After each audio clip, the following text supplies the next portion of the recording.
Adrian parked near the worn apartment block. Rain tapped gently against his car window. The building looked tired but still standing. He took a breath, clutching a grocery bag. Inside were essentials: bread, milk, medicine, fruit. He climbed the stairs, footsteps echoing softly. Each step carried a weight of reflection.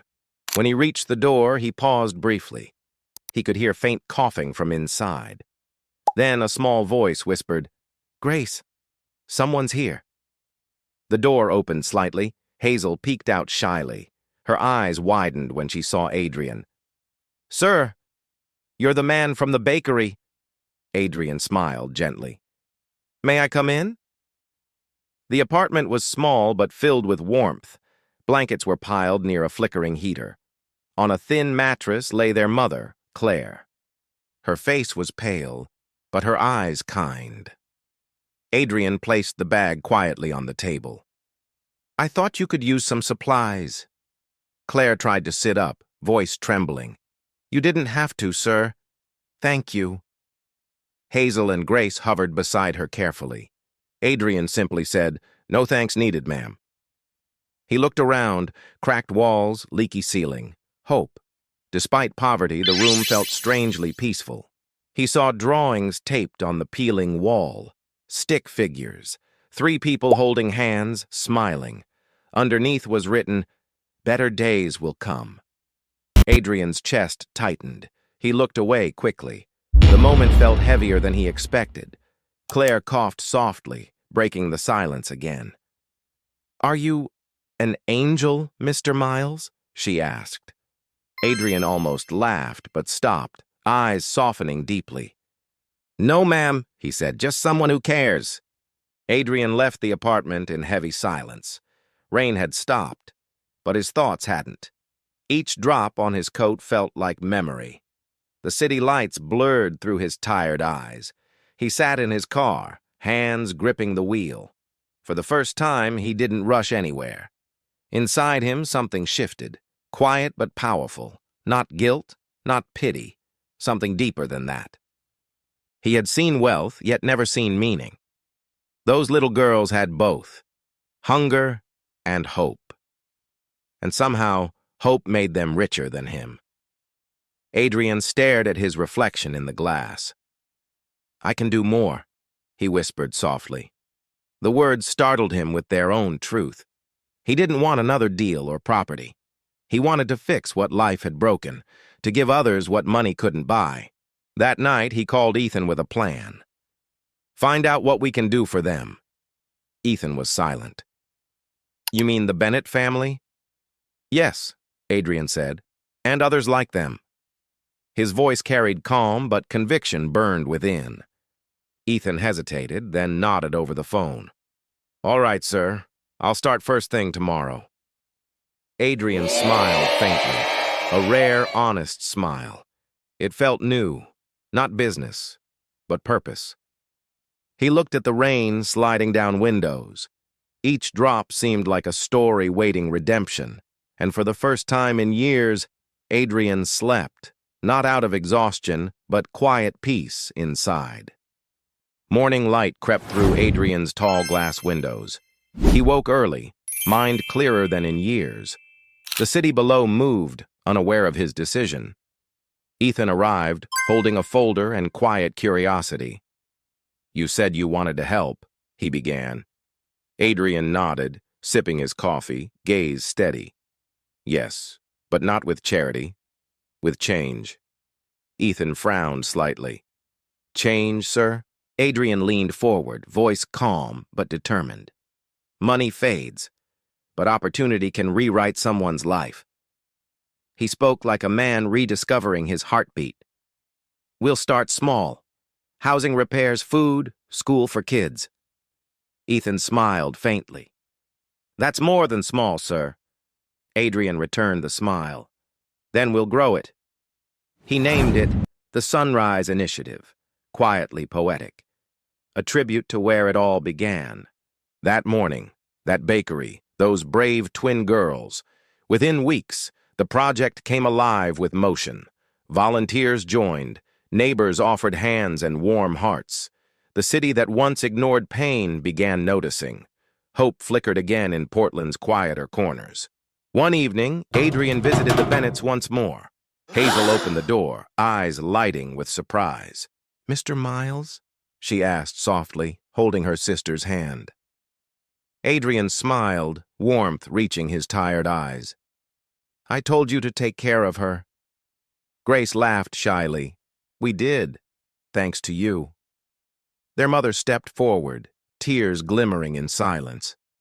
"Thank you for saving us that morning." Adrian shook his head. "You saved me first."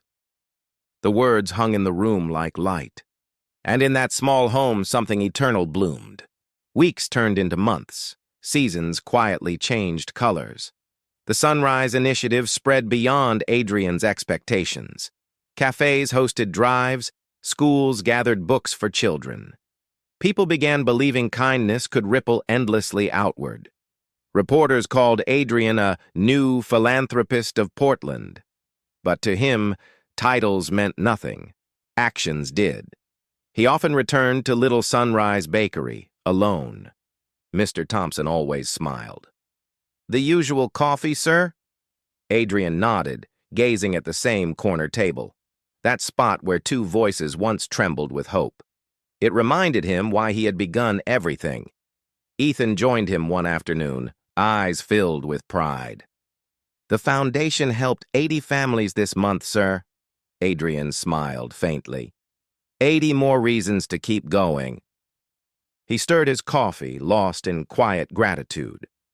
Outside, rain painted streaks across the glass windows. Children ran past, laughing, holding small paper bags. Inside, the bakery glowed warm like a heartbeat. Hazel and Grace sometimes visited after school hours. They'd help Mr. Thompson dust flour off the shelves. Adrian watched them grow stronger, happier, unafraid again. Each smile they gave reminded him of purpose. Each laugh proved that hope could outlive despair. One evening, as city lights shimmered beyond glass, Adrian stood on his balcony, heart lighter than air. He no longer chased numbers, profits, or applause. He chased moments that made humanity shine brighter. The city below no longer felt cold or distant. It pulsed, alive, full of stories intertwined with his. And though no one saw it, he whispered softly, "Kindness is the only investment that never fails." 10 years later, Portland glowed beneath autumn skies. Leaves drifted down like gold across the quiet streets. The Sunrise Foundation had offices in every major city. But Adrian Miles no longer sat behind glass towers. He preferred the warmth of community halls and schools. That morning, he returned to Little Sunrise Bakery again. It looked older now, but love filled every corner. A bell chimed softly as he stepped through the door. Mr. Thompson had retired. A new face greeted him. Hazel Bennett, taller now, stood behind the counter smiling. Her eyes carried that same spark of quiet gratitude. Grace entered from the kitchen, dusted with flour, laughing. "Mr. Miles!" she exclaimed, rushing forward to hug him. He chuckled, surprised by the emotion in her embrace. "You girls built this place into something beautiful." Hazel smiled proudly. "You taught us where kindness starts." On the wall hung a framed newspaper clipping, yellowed. "Businessman's act of compassion inspires citywide movement." Beneath it, a single loaf of bread sat in glass. Grace nodded toward it, her eyes shining softly. "That's the loaf, sir. The one from that day." Adrian's throat tightened as memories flooded back gently. He whispered, "It all began with something so small." Hazel replied, "Small things grow when hearts don't forget." They shared coffee and laughter until the sun set. Before leaving, Adrian looked around the cozy bakery once more. In the scent of cinnamon, he found peace again.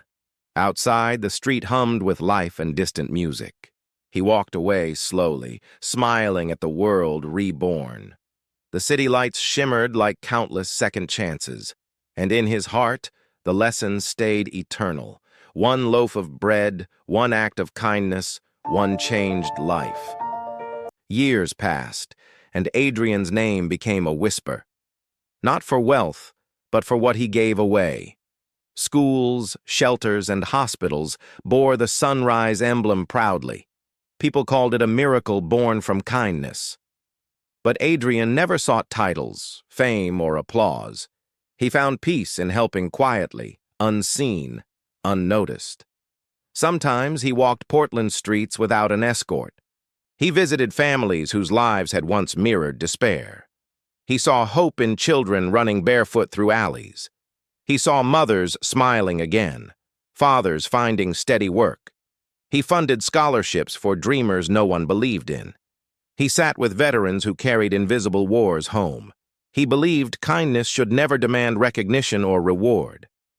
It should move silently, like sunlight touching cold glass. One rainy evening, Adrian visited the old East Side. He paused before an apartment window glowing faintly warm. Inside, a woman read bedtime stories to her girls.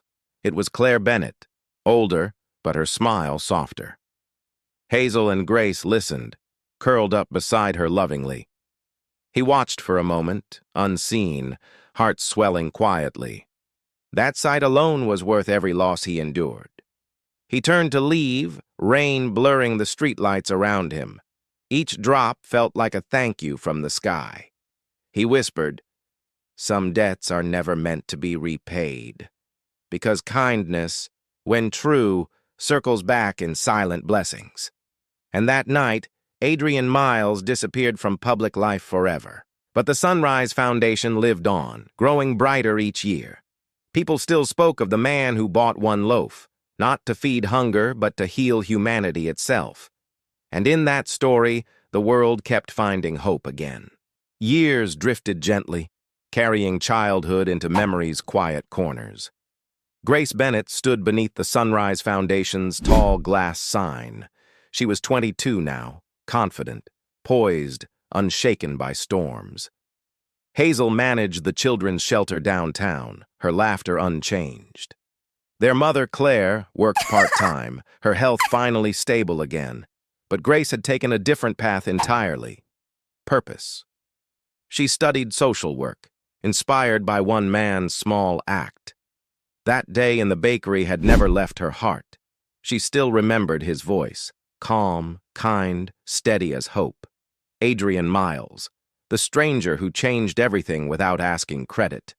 Now she stood where his legacy had taken root. Inside the main hall, portraits lined the marble walls.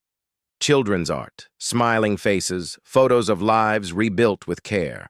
At the center hung one frame, simple yet unmissable. A picture of Adrian holding Hazel's tiny hand once. The caption below read, "Kindness doesn't need to be seen."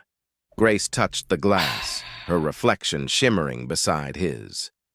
Tears welled softly, not of sorrow, but deep gratitude. "I promise," she whispered. "I'll keep it alive, Mr. Miles." That evening, she hosted her first community dinner alone. Homeless families gathered, children laughing over warm bread again. Grace served every plate herself, smiling through tired hands. She looked around. This was what he had built, not from money, but from compassion turned into legacy. Hazel came beside her, placing an arm around her shoulder. "Do you ever wonder if he sees all this?" Grace smiled faintly, eyes glistening with quiet belief. "He does, just not the way we think he would." Outside, rain began to fall softly over Portland streets. The bakery's old sign flickered across from the foundation's doors. And through that rain, two lights reflected. One past, one future. Because kindness never ends where it begins. It continues, reborn. And somewhere, perhaps, Adrian Miles smiled in the silence of heaven.